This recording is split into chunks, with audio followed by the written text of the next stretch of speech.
अस्सलाम वालेकुम फ्रेंड्स, आप लोग देख रहे हैं इमरान वीलॉग्स। और इंडिया वालों के लिए थोड़ी सी उम्मीद, थोड़ी सी एक रोशनी की किरण नज़र आई है जब आज का दिन उनके पक्ष में चला गया है। और एक ज़बरदस्त परफॉर्मेंस तो नहीं है, एवरेज परफॉर्मेंस ही है। क्या कहेंगे आप इस परफॉर्मेंस को? आज अजीबो-गरीब सा दिन रहा है ना, ऑस्ट्रेलिया वाले इतना खुश हैं ना इंडिया वाले इतना खुश हैं, यानी कि ऑस्ट्रेलिया था ही इतना कल आगे। तक जब आप कह रहे थे ना कि इंडिया का कोई चांस नहीं, तो आज आप कह सकते हैं कि इंडिया का आउटसाइड किस्म का चांस है। अगर वो कल आते साथ ऑस्ट्रेलिया की विकेट जल्दी से ले लें और कभी इनको 450 के अंदर अंदर अगर रिस्ट्रिक्ट कर लें तो फिर इनके लिए टाइम भी इनके पास होगा चेज़ करने के लिए। और ये ऐसी बैटिंग लाइनअप है कि ये चेज़ भी कर सकते, लेकिन एक रिकॉर्ड किस्म का करना पड़ेगा चेज़। लेकिन उसके लिए पहले 1902 के बाद ओवल में 260 से ज़्यादा चेज नहीं हुआ है और 1994 से पहले 200 चेंज नहीं हुआ है। इसीलिए तो मैं कह रहा हूँ कि आउटसाइड चांस है, क्योंकि 400 स्कोर चेज करना बहुत एक चांस जरूर बन जाएगा, लेकिन ये कि आउटसाइड किस्म का चांस है, आसान नहीं होता। फोर्थ विकेट पे यानी कि फोर्थ इनिंग में आप इतना बड़ा चेज करने के लिए जाए तो ये हम तसल्ली दे रहे हैं इंडियन फैंस को और इंडियन टीम को। ये ऑलमोस्ट तसल्ली है कि जीतना तो ऑस्ट्रेलिया नहीं, जहाँ यहाँ से जहाँ पोजीशन बन गई है, लेकिन एक छोटा सा आपका चांस है अगर आप अच्छा कल खेल जाए। देखिए वैसे भी ये पहले आउट भी तो करने चाहिए। हाँ जी, 6 आउट करने हैं, और 6 आउट अगर सबसे बुरा भी खेले ऑस्ट्रेलिया आगे तो 40 से 50 स्कोर तो फिर भी बना लेगा। 40 से 50 स्कोर का मतलब है 350 स्कोर। तो 350 स्कोर फोर्थ इनिंग में स्टार के होते हुए, केमिंस के होते हुए ये चेज करेंगे। रोहित शर्मा की फिटनेस आपको पता है, विराट कोहली की आपको पता है क्या है, घर के शेर घर में ढेर हैं, तो आपको पता है ये पहले इनिंग में 17 ओवर में आउट हो चुके हैं। शुभमन गिल को इन्होंने इतना चढ़ाया हुआ था, जिस तरह वो विकेट उनकी पहली गिरी है तो उनसे कोई उम्मीद लगाना मुझे बनता नहीं है। मैं बता दूं, इसके अलावा जो पुजारा है 6 माह वो इधर खेल गए हैं और उन्होंने जिस तरह वो आउट हुए हैं, तो इंडियन टीम आपको पता है कि सिर्फ और सिर्फ जो है ना घर के शेर हैं। अगर तो ये 350 का टारगेट दे तो आपका ये कहना है मकसद है पहले सेशन में या दूसरे सेशन के स्टार्ट में ऑस्ट्रेलिया आउट हो रहा है, इतना ही अगर होगा ना 350 स्कोर अगर होगा तो पहली इनिंग में जो इंडिया था वो 17 ओवर से पहले आउट हो गया था। 17 ओवर चाहिए थे सिर्फ ऑस्ट्रेलिया को इंडिया को आउट करने के लिए। तो अभी इनके पास होंगे 90 प्लस ऑलमोस्ट 60 150 ओवर होंगे इनके पास इंडिया को आउट करने के लिए। तो इंडिया के लिए आसान नहीं है। और अगर कहीं 400 स्कोर हो गया तो फिर तो इंडिया के लिए बहुत ही मुश्किल चांस हो जाएगा। ऑस्ट्रेलिया तो क्लियर कट फेवरेट अभी तक। 400 तो ऐसे इजीली बन सकता है, इसमें कोई बड़ी बात नहीं है कि 400 का टारगेट हो। और ऑस्ट्रेलिया इस टाइम में डोमिनेट कर रहा है टेस्ट मैच को। इंडिया जो फैंस है ना, वो ऑस्ट्रेलिया ने इनको ना ये 2 से 3 दिन का टाइम इसलिए दिया है कि वो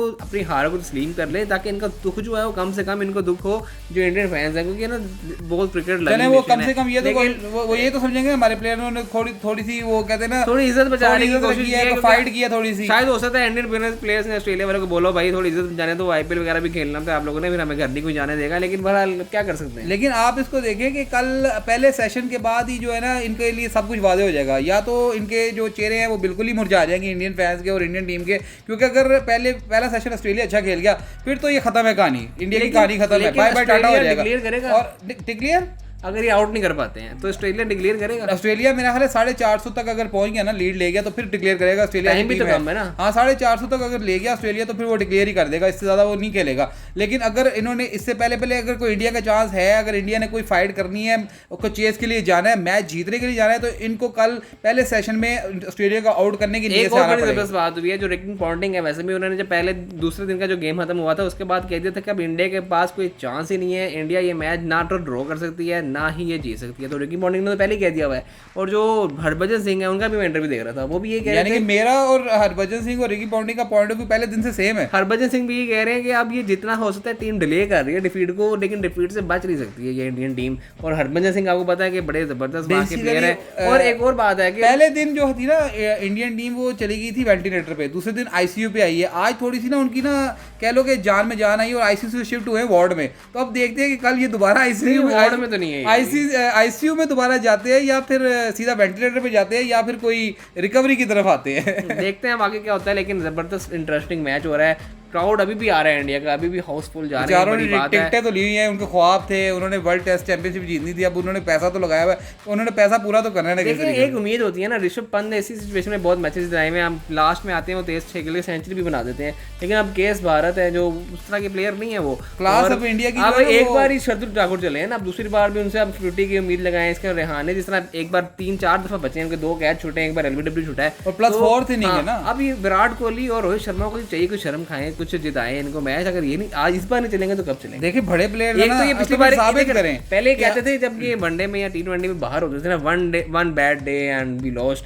अब वन बैड डे तो नहीं ना, आपके 5 बैड डे तो नहीं हो सकते ना, फिर आपके बहाना खत्म हो गया। नहीं तो आप दुनिया के बेस्ट बैट्समैन कहलाते हैं, रोहित शर्मा हो गए, विराट कोहली हो गए, शुभमन गिल को चलो अभी इन्होंने एंटर किया, लेकिन ये दोनों जो मेन प्लेयर हैं इनको चाहिए स्टैंड अप, वो कम से कम अपनी कोई टीम के लिए सेंचुरी कर दें, कोई मैच को क्लोज लेके जाए और दिखाएं भी कि वाकई हम जो है ना बड़े प्लेयर हैं, हमारा नाम जो दुनिया में वाकई इसी वजह से लिया जाता है। तो कोई बाकी अपनी कंट्री के लिए भी कुछ करके दिखाएं। आईपीएल के लिए तो बहुत कुछ कर लिया, पैसे के लिए तो बहुत कुछ कर लिया, अब अपने मुल्क के लिए भी कुछ करके दिखाएं। लेकिन देखा जाए तो विराट कोहली तो अपनी टीम आईपीएल के लिए भी कुछ नहीं कर सके ना, वो वहां पे भी tournament basically tournament Virat Kohli century तो कर जाता है। विराट कोहली की तो किस्मत पिछले 10 साल से कोई आईपीएल की ट्रॉफी भी नहीं आई। रोहित शर्मा के चले 2 बार वो जीत भी गए हैं, धोनी भी जीत चुके हैं, लेकिन विराट कोहली तो लेकिन एक डोमेस्टिक टूर्नामेंट जीतना और आईसीसी टूर्नामेंट जीतना जमीन आसमान का फर्क होता है। मैं आपको बता रहा हूं इतना बुरा हाल है विराट कोहली की ट्रॉफी की, जो वो है ना कैबिनेट, उसका इतना बुरा हाल है। उनमें तो कैबिनेट में उनकी इतनी कैबिनेट, उनके कैबिनेट में मैन ऑफ द मैच इतनी ज्यादा है कि वहां पे ट्रॉफी की जगह शायद है ही नहीं, इसलिए वो ट्रॉफी जीतना चाहते ही नहीं। चैंपियंस ट्रॉफी और एक वर्ल्ड कप बड़ा अच्छा है वो, लेकिन देखते हैं आगे क्या होता है। वो भी धोनी ने जितवा दी थी। कल के दिन में क्या होता है, तो चैनल को सब्सक्राइब कर दें, वीडियो को लाइक कर दें, अपना बहुत ख्याल रखिएगा। अल्लाह।